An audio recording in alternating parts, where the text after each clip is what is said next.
konting push na lang rin ang kailangan ng kampiyon natin na si Shane Lucentales para makaabot sa Grand Finals. Yes! Hey! After 7 consecutive wins, isang malaking hamon ang haharapin ni Shane ngayong umaga. Ang tanong, sino kaya sa top 5 kampiyon ang hahamunin niya? Hindi lang yan, kuya. Ang mas malaking tanong, makakaagaw kaya siya ng pwesto sa Grand Final? Mahirap yun kasi magagalaw sila. Oh my God. Sino kaya ang hahamunin? Kaya nga, Sino ang hahamunin? Good luck sa'yo, Shane, no? Exciting talaga yan, pero bago ang bakbakan sa kantahan, bakbakan muna sa dance floor ang masasaksihan natin. Makihataw na sa bisita nating celebrity couple na laban talaga pagdating sa sayawan. Magingay na para kina... Jopay and Joshua Zamora! Merry Christmas! Merry Christmas from the bottom of my heart. Merry Christmas!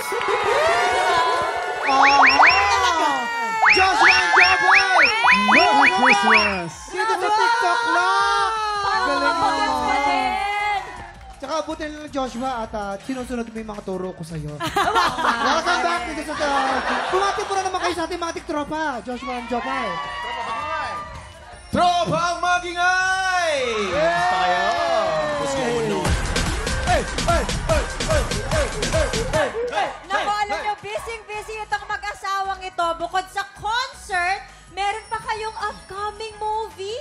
Wow! Ay, talaga nga naman. The Heart of Music. Sino-sino ba ang mga makakasama nyo dito? Of course, pinagbibidahan ito ni walang iba kundi si Miss Gladys Reyes. Oy! At ito yung first ever musical movie na gagawin niya. First ever! O, di ba lagi siyang kontrabida, lagi nananampal. Aba dito. Anong kakanta ba papaiyakin niya siya? kayo? Sasayaw? Ay, kakanta Ano? siya. Drama ba to? O ano ba to? Actually, ito halo-halo to eh. May drama, may action, matatawa ka, may kantahan. So, lahat ng emosyon mararamdaman. Kompleto talaga. So, si Gladys yan, habang kumakanta, mananampal. Ayan. Habang bumibirit siya, nananampal siya. Pero guys, this December 10, paki-invite naman ang mga tiktropa natin. Yes, showing na po. Ang The Heart of Music. Go! Yes, December 10, showing na po ang The Heart of Music, of course, directed by Paolo Bertola. Wow! Under Atmos Creatives. Ayan. Ang dami namin mga superstars dyan. Yes, andito sila Robert Senya. Isay Alvarez. Yes, Wow! si Marisa Sanchez, nandito Sila rin. Jenny Gabriel. Ang Yes. dami. At Marami marami pa. Ang lalaking artista. Opo. Exciting. At ang maganda dito Exciting. talagang all ages pwede. Ayun! Yun naman yun. Oo, Kahit perfect maliliit. ngayong Pasko, no? Di ba? Yayain yung Pang-pamilya. pamilya. Yeah, no? The Heart of Music. Abangan nyo, kakanta ako dito. Ayan, makakasama rin natin sina Jopay at Joshua na kumembot at Ayun, no? kumaldag dahil ebat adan na sa pagbabalik ng... TikTok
Tropa, pinanood mo hanggang sa dulo itong video na to? Very good ka! For more happy time, watch more TikTok Clock videos on our official social media pages and subscribe to GMA Network official YouTube channel.